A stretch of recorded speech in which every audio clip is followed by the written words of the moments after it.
A beautiful midweek morning to you, our esteemed viewers, and thank you for always keeping a date with us on our now streaming morning live show.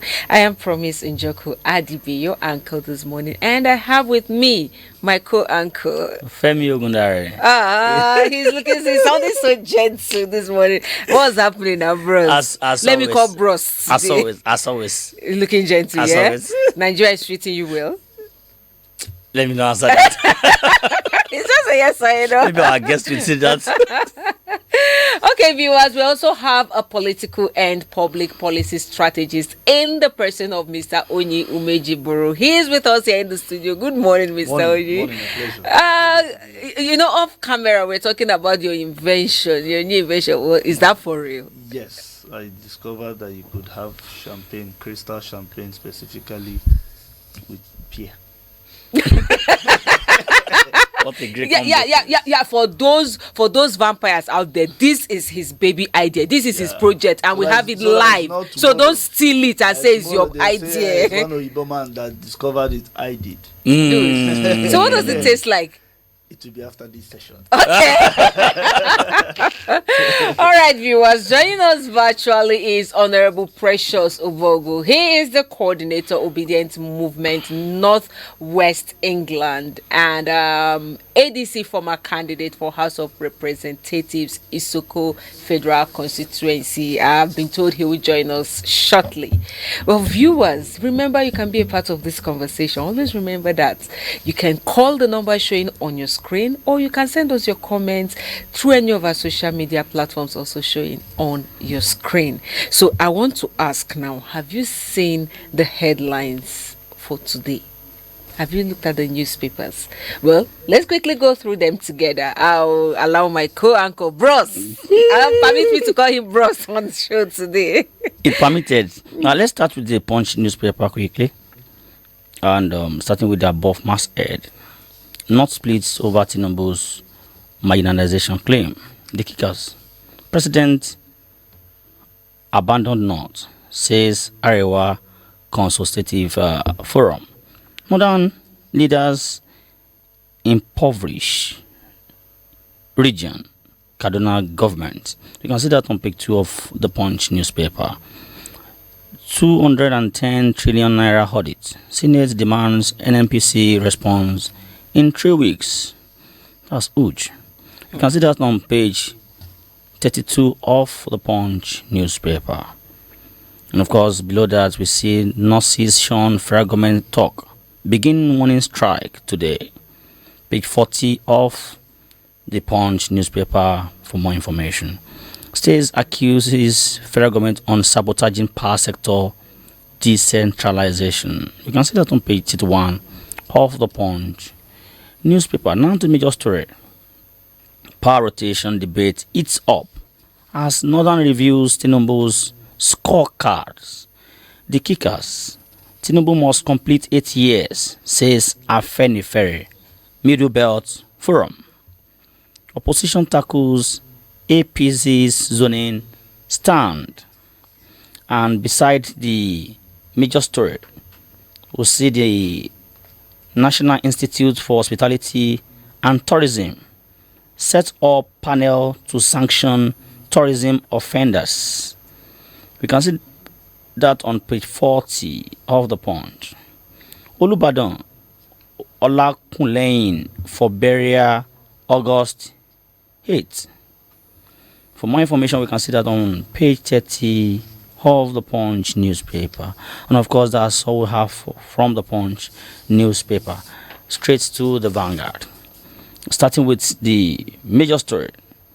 Tinubu reassures not of development as Arewa Consultative Forum share ex SGF kick. And looking at the kickers, my government have no region behind development. Tinubu is saying that Northern governors reaffirm support for president. Call for deepening citizens' engagement. Boko Haram bandit attacks declined under President Tinubu. That was coming from the NSA, Years-Ribadu. not marginalized under Tinubu. ACF chairman is saying that Kwankaso is right, not is marginalized. Babachilawa to the presidency. And of course, run it quickly to the bottom line strip. British High Commission, CDS decry killing of 38 kidnapped hostages after ransom payment.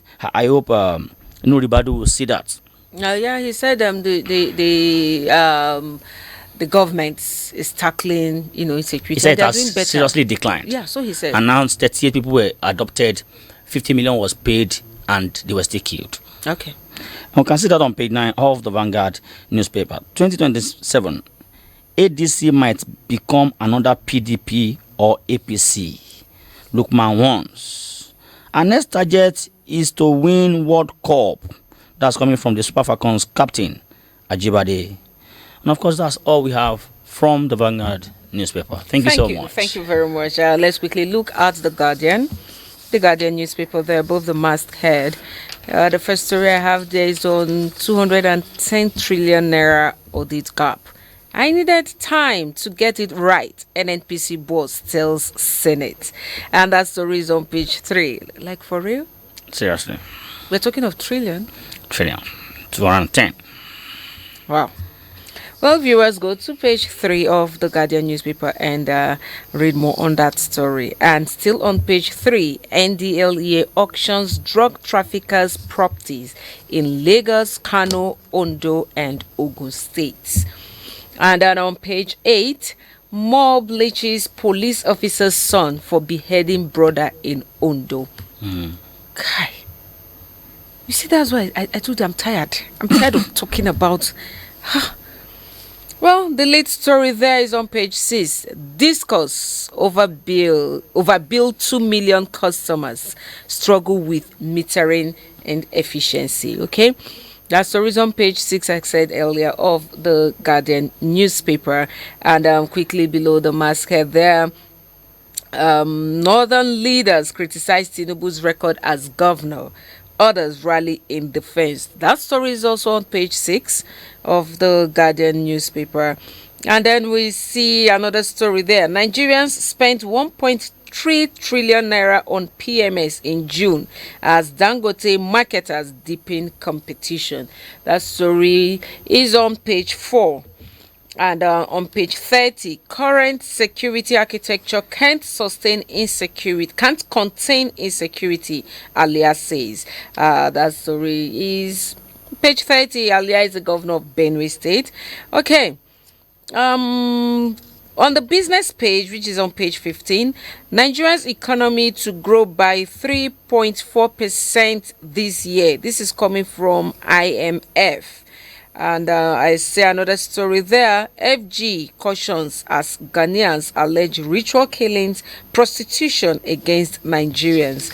That story is on page 4 of the Guardian newspaper. And that is all we can take. Viewers, we always tell you, please ensure you get yourselves abreast with the happenings in the country. Please get these newspapers and read for yourselves. Okay. I've just been told our guest who is joining us virtually is around. It's good to have you. Good morning, Honorable Precious. Good morning. It's been a long while. Yeah. A very long while. Yeah, it's really been a long while. I see you on the show actually, but even though I wasn't the one anchoring the last time you joined, it's good to have you come talk to us. Okay, so quickly, how is UK? Yeah, beautiful. Thank God. At least a functioning a place where the government prioritizes their citizens and even people who are immigrants. So it tells you a whole lot.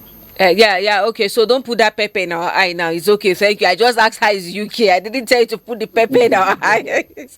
All right. So quickly, let's let's start on the conversation. I'm sure you heard what we're reading. When we're taking the newspaper headlines, we've seen power rotation debates hits up as North reviews Tinubu's scorecard. Still in that vein, Tinubu has reassured the North of development, and then we've seen the ex-SGF kick against that, and then we also see an APC chieftain passing vote of no confidence in Tinubu's administration. He has said Tinubu is not doing well. And then Baba Ahmed have sent a strong warning ahead of 2027 elections, saying it's credible elections or crisis. So these four put together, let's get your take on them quickly, please. All right. Can you hear me? We can hear you loud and clear. All right. Okay, so first, we spoke about the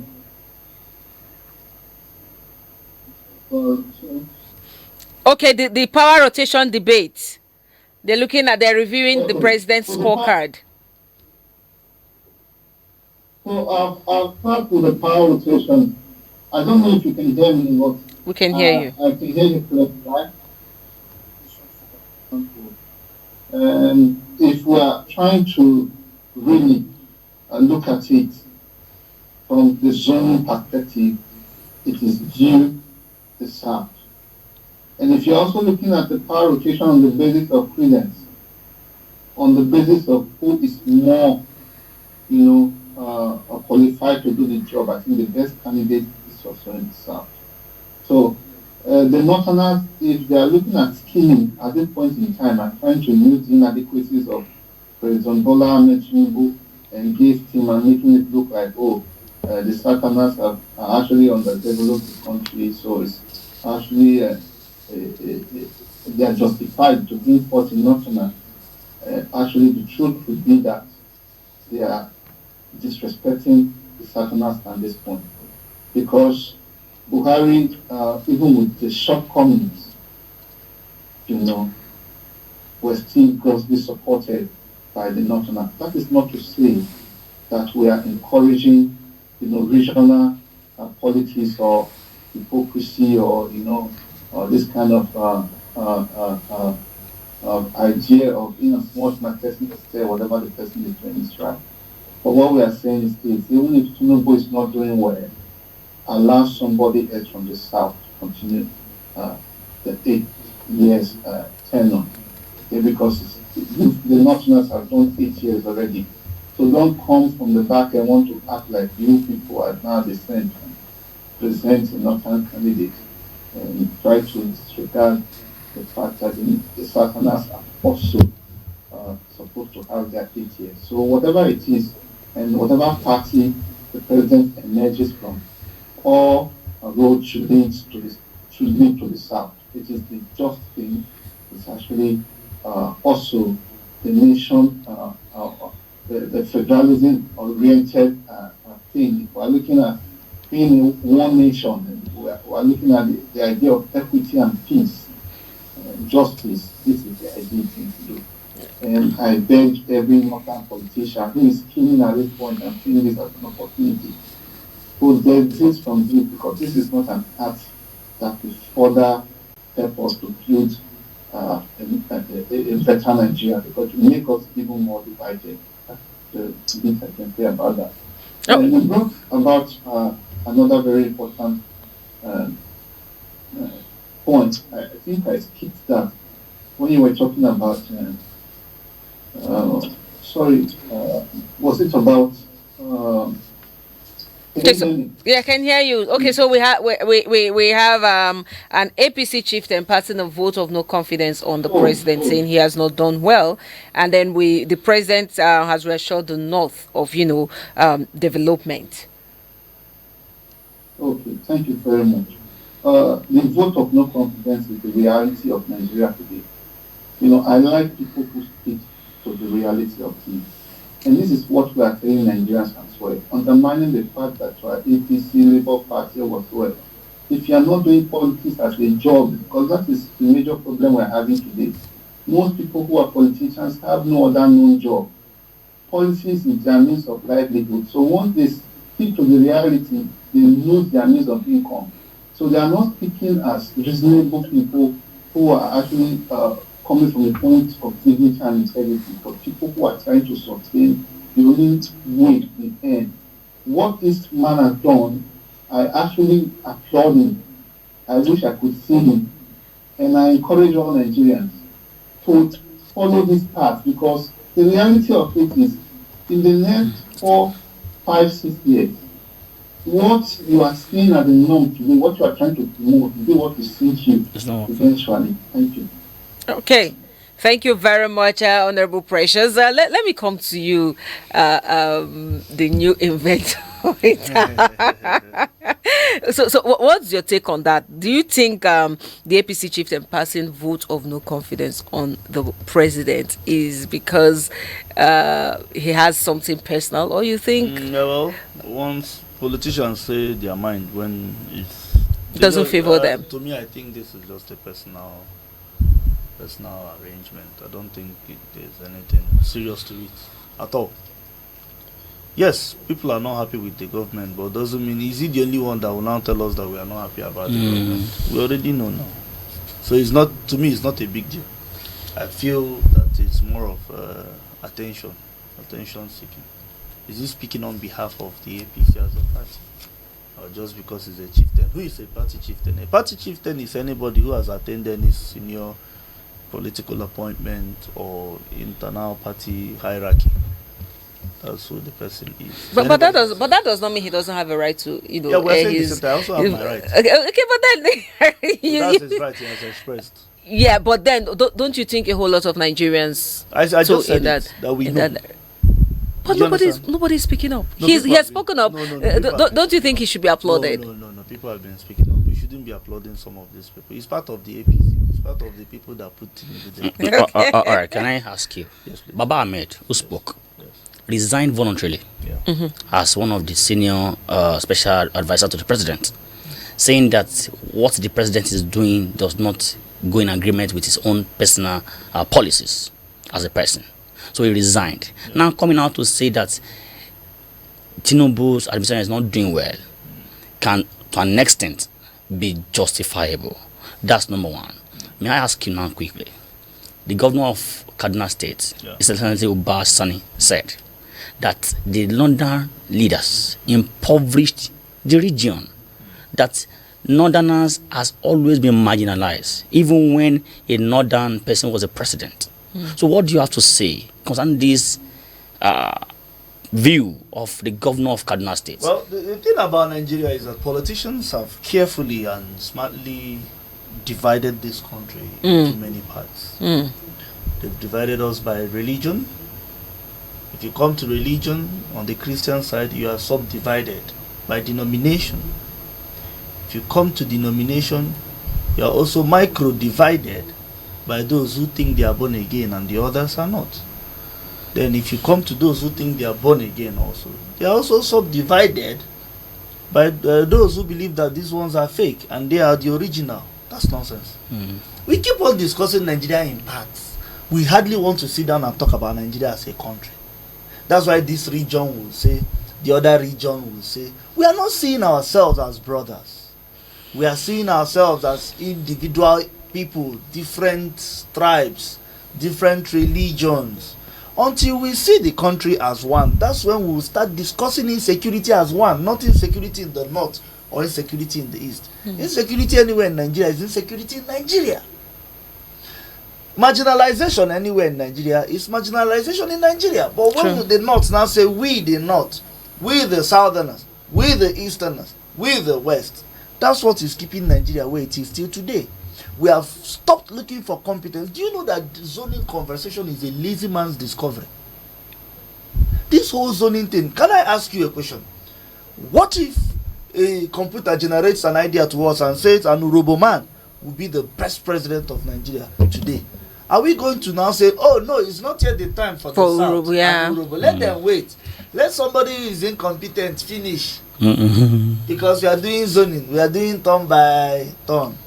The mentality of turn by turn is the problem of politics in Nigeria today. Because even down to your House of Assembly, local government, councillors, they will tell you, oh, you people have gone, it is our turn. So they see it as a place of going to grab and a place of going to share instead of a place of going to work. Let's assume that these people are really going to work. Do you think they'll be struggling? Who will go there? Do you think people will be leaving their businesses, leaving their jobs, resigning to say, I'm going into politics? No. They don't see Nigerian politics as a place of service. They see it as a place of wealth creation and multiplication of funds. True. So that's why people are now doing turn by turn. Turn by turn is a mediocre arrangement. No serious country of the world discusses turn by turn. Do you think Tinubu has marginalized the northern states? Who is not marginalized? Even Yorubas are marginalized in this government. Even Igbos are marginalized. Who is not marginalized? What do you want him to do? A northerner is the vice president. What else do you want? A northerner is the Speaker, House of Representatives. A northerner is the Deputy Senate President. Northerners are in the Federal Executive Council. What is the marginal? A northerner is the Chief of Defense Staff, the #1 military man. What other marginalization are you talking about? You know, when you were talking about discussing Nigeria as a whole, whatever happens to one part of Nigeria affects the whole Nigeria as a country. That brings to mind the trophy we just lifted, Super Falcons just lifted. You find out that in that celebration, in fact, all through, because I said I couldn't watch the match because I didn't have the courage, I didn't have the guts to, the tension was too much. But then you find out that there was no Christian, there was no Muslim, there was no Igbo, there was no Yoruba, we were all Nigerians supporting Nigerians. So that Niger spirit was so evident everywhere, and it was felt all around. And now that I think I agree with Mr. Onyi, if Nigerians can come together and say we all are Nigerians, keep Igbo, Yoruba. Of course, we were Nigerians before we became all of that. So if only we can come together and tell ourselves it is time for a true Nigerian, to pilot the affairs of the country, I think Nigeria will be better. Well then, viewers, we'll go on a very short break. When we come back, we'll talk more on the happenings in the country. Please don't go away.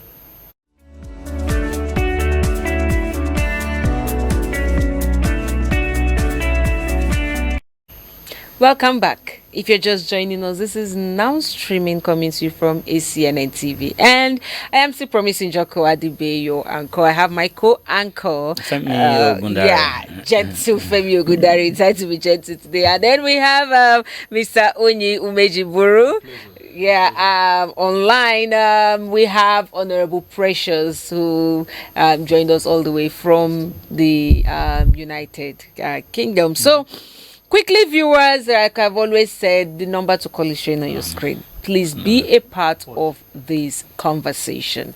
The number to call is showing on your screen. And if you can't call, please send us your comment through any of our social media platforms also showing on your screen. It's always a delight to hear from you.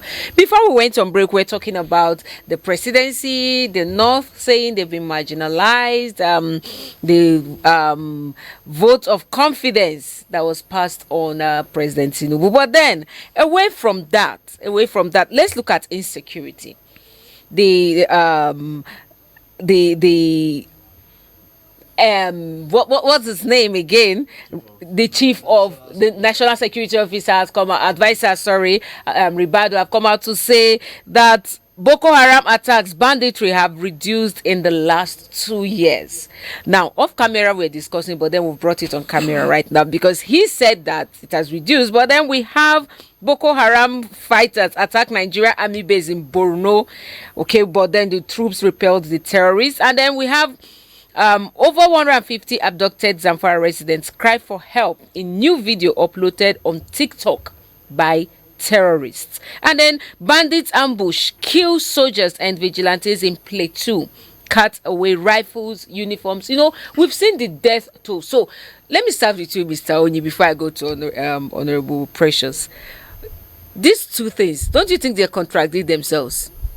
Our NSA have come out to say, banditry, all those things have reduced in the last 2 years, and then we've seen fresh attacks. Yeah, well, he didn't say they have stopped. say they've reduced. Have they really reduced, in your own opinion? Well, they have their own records. Mm. Do you understand? That's why I said your opinion. My opinion is insignificant to this because they are the security professionals who have the data and intelligence. Okay. On this. So he can speak on authority. I can't speak on authority.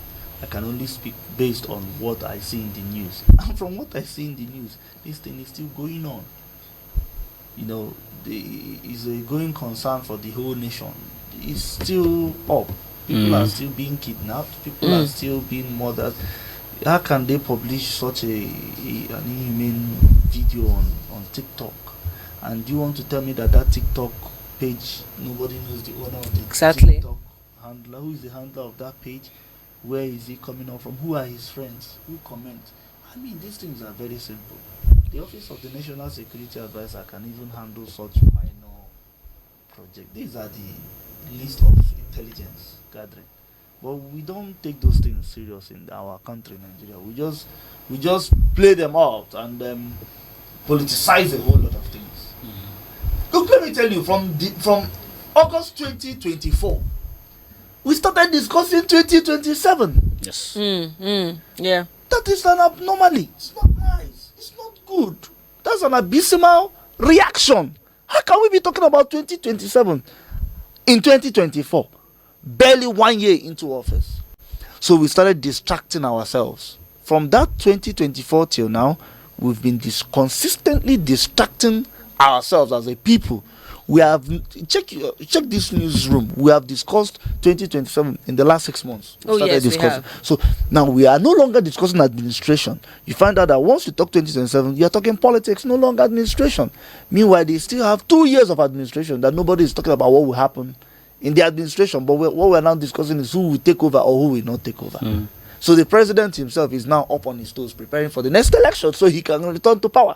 While others are saying you will not stay there. At the end of the day, everybody has forbidden or forgotten about governance. And we're now discussing politics, alignment, realignment, mergers, coalitions. I mean, we're not even helping ourselves. Nobody is now saying, there's no true opposition now saying, oh, this government is not doing this well. We think they should do this better. But everybody is now saying, no, come, let's gather and remove them in 2027. Okay, so but then what would you advise ordinary Nigerians to do? You actually, when I asked of your opinion, you said your opinion is Let me tell you, what do you average, think the average Nigerians should do? Nigerian is helpless and hapless in the face of this whole political manipulator. There are a lot of manipulations going on. These guys are moonlight guys. They are playing us. Agreed. They are just playing the game. They don't even think of how the average Nigerian feels. It is inconsequential to them. It's them versus them. We are not even in the equation of the arrangement. The realignment is political. For politicians, nobody is saying the masses are joining us on this. No. They are saying, who are we going to give ADC ticket to remove Tinubu? Tinubu is bringing governors to himself. So where in this whole equation, where do the masses stay? Oh, nowhere. The masses are only needed when it's time to execute their plans. We are pawns in their game. But I would like to say that you said the masses are helpless. But then I will beg to differ. That good governance should be a basis for the election. But now that is the other way around. Don't you think that the masses can take the bull by the horn by saying that 2077 we will not vote you? Whoever is not having the concern of the country at heart will not be voted in. Because if you are saying that we are helpless, it means that our vote do not count, or the vote of the masses do not so much count. And that will say power reside with the populace is the power of election to vote and vote in and vote out of power. So if you say we are helpless, that means I don't know maybe to what contest. Okay, now when you talk about masses voting and voting, asking one person to get out of power while we bring in the next person, you also must be sure and careful to note if these masses are united nationwide. It's not masses of the West or masses of the North or masses of the East. Again, we've come to the idea that we don't discuss Nigeria as one. Nigeria doesn't have masses, one central one. No, we have regional masses. And when you have regional masses, the masses in the north are saying, oh, it must be our brother. The masses in the west are saying, let our brother finish. The masses in the east are saying, oh, we have Peter, who is also a bright guy and will do better. So there is no masses. Oh. Okay, viewers, the number to call in is showing on your screen. Call and let's hear your views, your thoughts regarding what we're talking about. Do you agree with the NSA that Boko Haram attacks, banditry have reduced in the last 2 years? Do you agree with him? Please feel free to call in and share your views and your thoughts. Honorable Precious, let me come to you quickly. I know you want to say something about this, but then Borno government spends 1.8 billion naira on livelihood support for repentant Boko Haram in 6 months. 1.8 billion for repentant Boko Haram. I don't know. Does that sit well with you? If it does, fine. If it doesn't, can you tell us why? It's funny, all right? Because when my brother was talking, I was just surprised a bit, but I decided not to react to a whole lot of things. But the truth is, with the way the Bono government is handling this Boko Haram menace, it tells you why Boko Haram is still in existence. If you have 6 children, 4 or 2 are currently members of Boko Haram, and they claim to be repentant, and they are now on salaries, assisted living, on accommodation, preference is given them, their welfare is a priority to the state. What would you tell the 4 to do? Who has no job? Do you understand? So the truth is, this insecurity of a team is being tackled in a way that financially benefits the majority of these key players as well. Because the more it continues, the more money that comes into the states. So let us not play to be insensitive to what is happening in Nigeria. When Nigeria actually gets ready to tackle insecurity and remove the political manipulations involved in this whole thing, it will come to a stop. It will come to a stop. Somebody is coming constantly to rob you of your peace. You catch the person and then you tell the person to sit down and you make dinner for the person and tell the person you can come here to eat anytime you want. It therefore means you will have no peace. It's as simple as that. I'm not in any way in support of what the government is doing. Okay. Because civil servants who are putting in their best to make sure the state runs are suffering as we speak. The vast majority of the Nigerian civil servants cannot sustain themselves on the salary for 30 days. Yet it is the priority of the government not to eliminate the terrorists and its cohorts, but to give them repentance and give them a lifestyle that will make other people get attracted to this terrorism of a thing. I'm not in support. Thank you, ma'am. All right, Honorable. I do not say what you've said is totally wrong. But may I also quickly remind you that a few years back, the late President Yar'Adua called for amnesty in the Niger Delta axis of this country.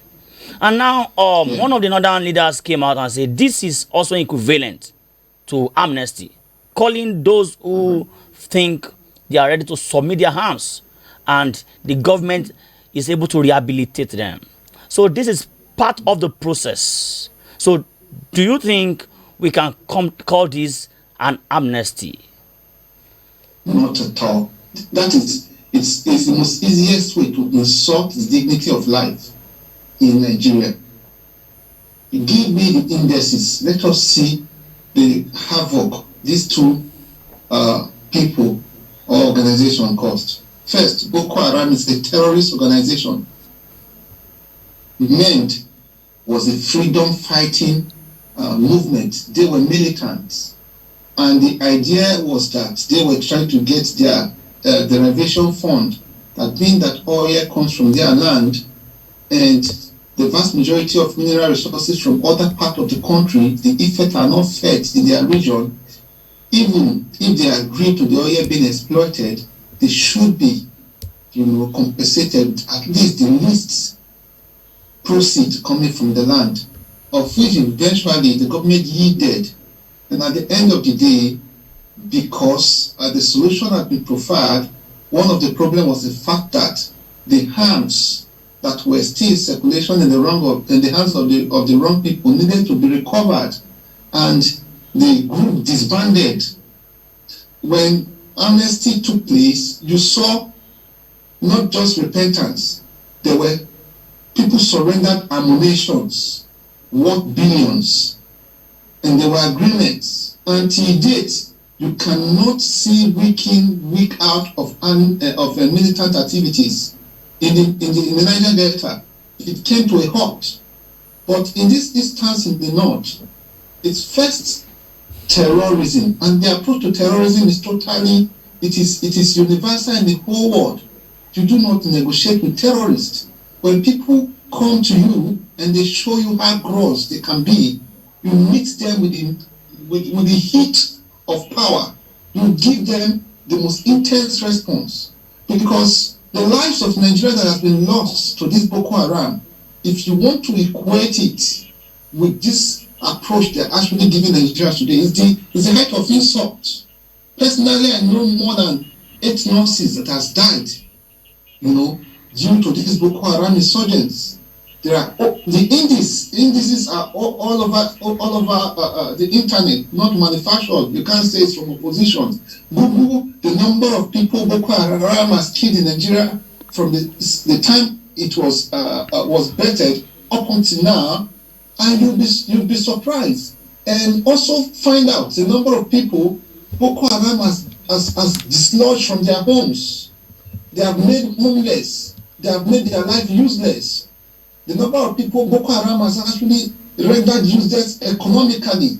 This is a group that is laying claims to certain areas of the country, even imposing tax. None of such was seen when the amnesty, when the militancy was ongoing in the South. It was even more like a criminal thing, because even though they felt they were fighting for the people, they still needed to hide in the creeks, because the region was not in total. So if the government was not even in support of it, the government was even fighting them locally. Okay. But with the approach from the states where this is happening, it seems to be like it's aiding and abetting. Okay. Thank you, Honorable Precious. The passion with which you spoke, it's really, I feel it from here. But let me come to you, Mr. Onyi. Yeah. What's your take on 1.8 billion naira spent on repentant Boko Haram? These things we are just joking. 95% of criminals inside prisons in any jail in the world is repentant. They are all repentant. Once they catch you, you become repentant. Of course. I have issues because so many of those guys were actually apprehended. They didn't surrender. Wow. So that's why sometime last year we had that some repentant guys went back. Yeah. Who is fooling who? The country has not seen herself as one. That's why we are talking about Borno, Boko Haram. They have branches. This is madness. This is absolute insanity. See the kind of money we are giving. Okay, so that's these guys, you don't empower them. Education is one of the major problems. That's what the Boko Haram came about with. Yeah. Yes. So what do you expect them to do? So many of these guys were actually caught in action. Not that they returned any arm. Have you ever seen any arm returned? You bait them and sew white and white for them and give them food for a few days, which is not even consistent. The government cannot consistently uphold that budget, you see. This is just for the media, yeah. It's still in the budget. It's the execution that is the problem. With a little time, they go back. What do you want them to do? This is a life that they have friends there. They will go back. So it's waste of time. That money should have been sent to the Nigerian army to procure more arms. No, terrorism is terrorism. Yeah. Militancy is militancy. Don't mix the two up. Coming to your arguments, they are not the same. Militants were destroying pipelines, making videos, drawing attention. This is what we want. These ones will kill, kidnap, collect money, put in their bag, move around. Can you imagine? So the government should not distract us with all those gimmicks. If they want to fight Boko Haram, what do you mean by repentant killer? Because I think I agree with what has been said here. Because if you're spending 1.8 billion on people who rape, maim, kill, and extort innocent Nigerians, what message are you sending to their victims? You're trying to tell their victims, oh, you've been killed, or is it because it's in that zone? So you think if you go to Lagos and kill somebody and you've been killing with your friends and they catch you, people now say you are repentant, Lagos should let you go. It's not possible. Lagos should let you go, or Ogun State, or Enugu, or Anambra. But because it's happening in Borno, they can now say, oh, they are repentant. What do you mean by repentant?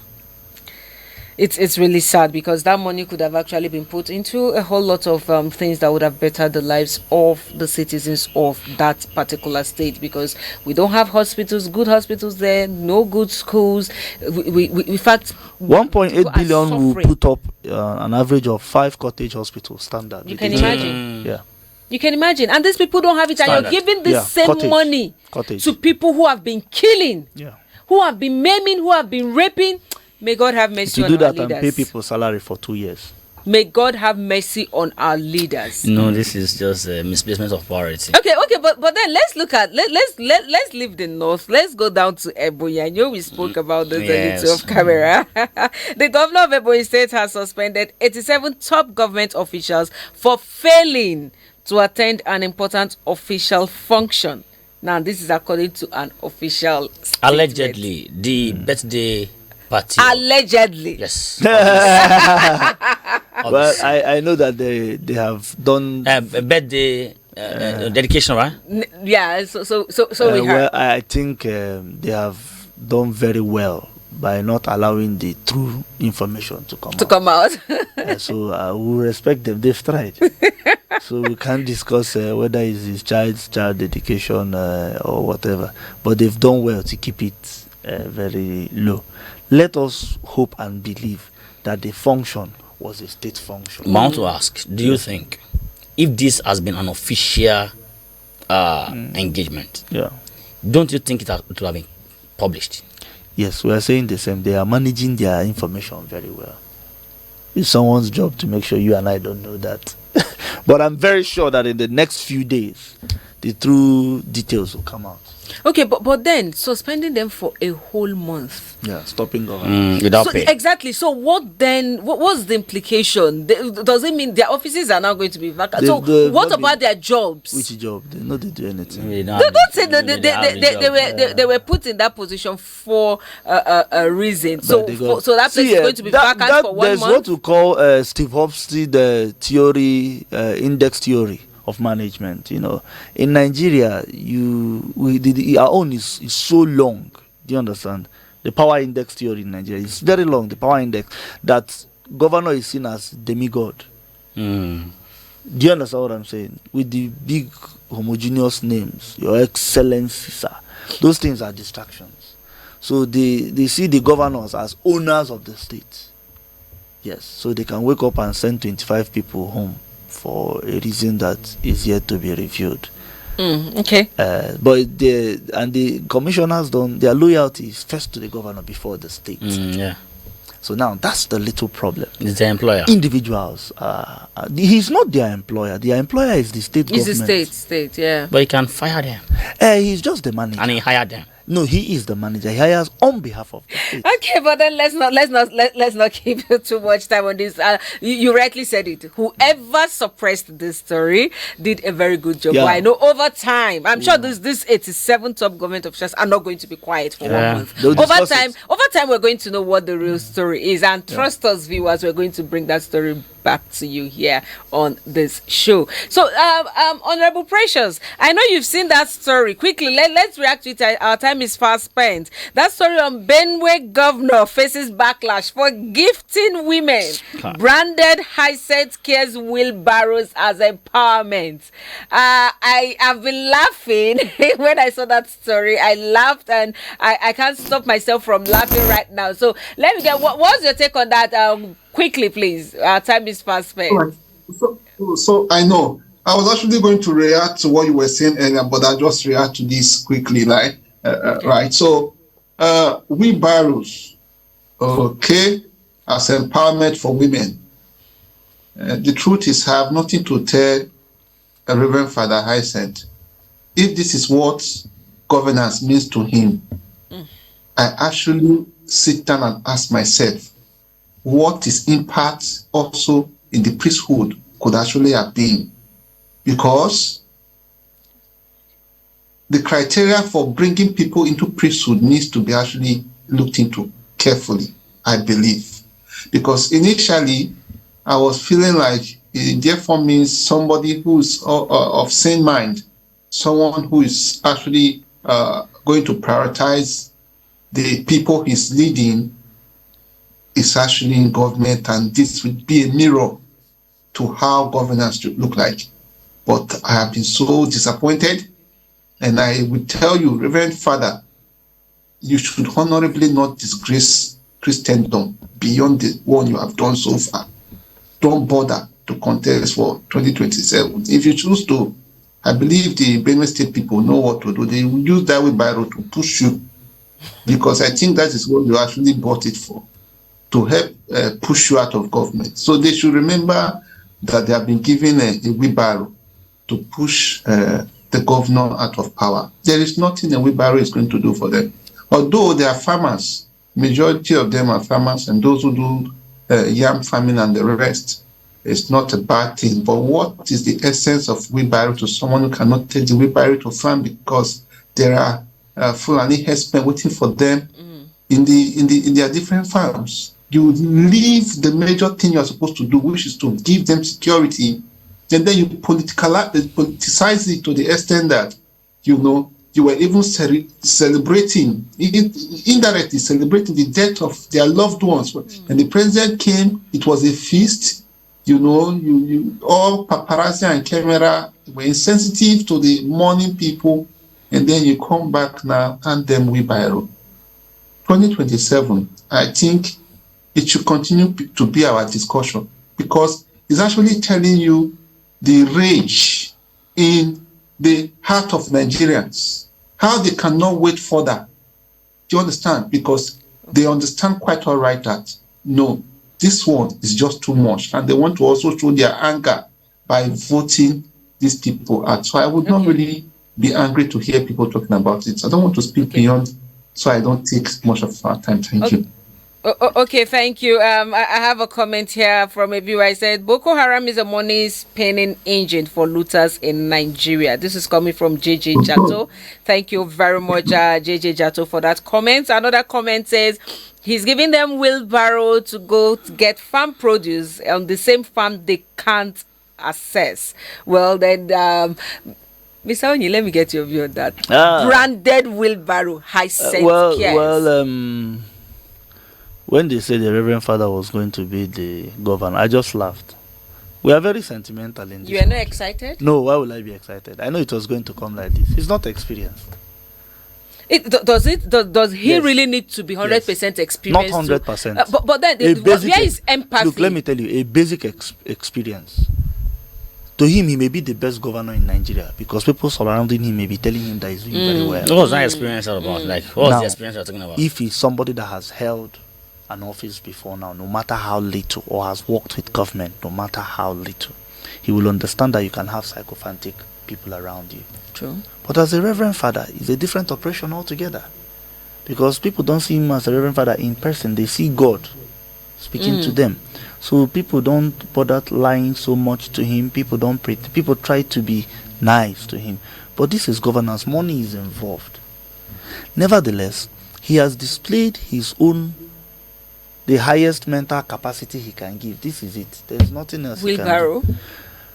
Just barely few weeks after over 200 people were killed in your state. Wheelbarrow is not even a bad idea based on what it is meant for farming, right?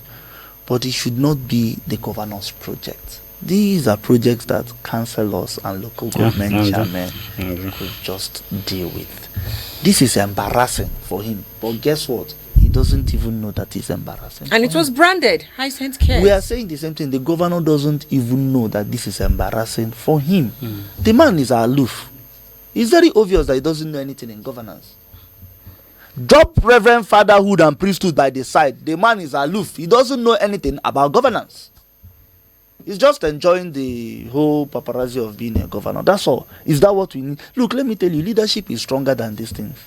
I was actually thinking, as a reverend father, there's going to be that empathy. There's going to be that empathy spirit of discerning, that discerning spirit, that communication with God and all of that. I was thinking Benue State would have been the best state for us now. You are making. Discernment does not govern a people. Decisions, right decisions. No, I was talking of discernment when you talk about you can discern and not execute. You can discern the right thing, but you don't want to do it. The willpower to execute is what makes a leader. The willpower to say no to 30 commissioners and say, this is where we are going. And if you're not going with me, by tomorrow morning, I expect your resignation letter. That's leadership. Okay. It's not our father. Yes, father. Okay.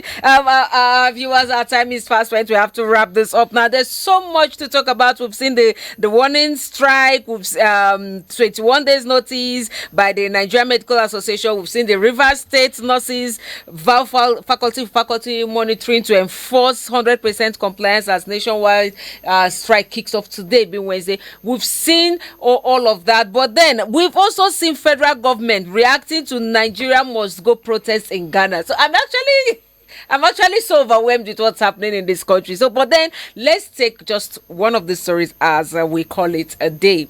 Quickly, let me come to our guest online, Honorable Precious. Yes, Nigerian Medical Association issues 21-day notice of total indefinite strike over welfare demands. In the same vein, Rivers State nurses commenced strike today, and they have vowed to go faculty to faculty to ensure that this nationwide strike is complied. In 30 seconds, please. What's your take on that? All right. So, thank you very much. So, this is actually a right move in the right direction. First thing is this. The disunity in the medical field has been the loophole for the government to continue to thrive in this business of suppression that they had been actually thriving in. Okay, so for the nurses, first, it is not just Rivers State. As we speak, the whole of nurses in Nigeria are currently on strike. Yeah. And as you know, I'm still a registered nurse in Nigeria. Okay. And I tell you for a fact, I do not know how they are coping, to be frank with you. Because an average nurse today, as at today, cannot sustain himself or herself depending on the salary. It is also same for the doctors. Not to talk about the welfare. As we speak, a whole lot of nurses are working like donkeys over too many shifts because there are reduced staffing. The government doesn't want to employ, but they overuse the nurses, and at the end of the day, they break down. Same for medical doctors. And at the end of the day, these nurses cannot afford to pay private school fees for their children. And even those who are in government universities, they struggle to pay their fees. Because the reality of what is happening today is the fact that if you are a nurse or you are a doctor, and that is your only job, and you are an upright person, you might not be able to live in any urban city in the whole of Nigeria. because rent in this area does not commensurate with the reality of salary that is being paid by the federal government. Okay. It's also a reality that these people cannot buy what you call a car unless it's this one that has jerry can on it with a lot of trouble, and you know what that descends to. So in a nutshell, it is a necessity for these people to go on strike at this point. Nigerians as a whole support them. After the Medical Association and Nursing Association, the teachers and the rest, everybody should take turn to make sure that they draw the government's attention, because there is a misplaced priority here. Let the government sit down and, redesign how this country runs, prioritizing its citizens. God bless you. Thank you very much, Abu Precious. Quickly, let me come to you, Mr. Onye. He's saying it's a right step in the right direction, but then imagine our medical personnel going on strike and all of that. What happens to the common Nigerian out there who is in the hospital? It's not the fault of the medical doctor. We know it's not their fault, but then what do you see? The common Nigerians will have to support them to better their lives, so that in return they'll better their life. Okay, but do you think this government will listen? Because we've seen protests, we've seen strikes, but then the government has not reacted. In fairness, they've been reacting. ASU tried it now. The president called them. I don't think they are very horrible. I don't think so. So do you think with this strike the nurses have embarked on today? I think a bit. I can leave it for this government, this particular administration. Yes. When people gather and say no to certain things, they call them out. Okay, so and the doctors, it's high time they come out to also make their mind known to the government, because they are seriously underpaid. I'm serious. Look, there's 1 day's warning strike actually. And I want to give you facts, sir. If you go to Grand Hospital now, I have to mention, you hardly see 3 doctors or 2 doctors in the department. See, let me tell you the truth. I'm telling you. The average Nigerian doctor or nurse, like our honorable here, is planning to go to UK. He's already in UK. Honorable Precious is already in the UK. So they are leaving the country.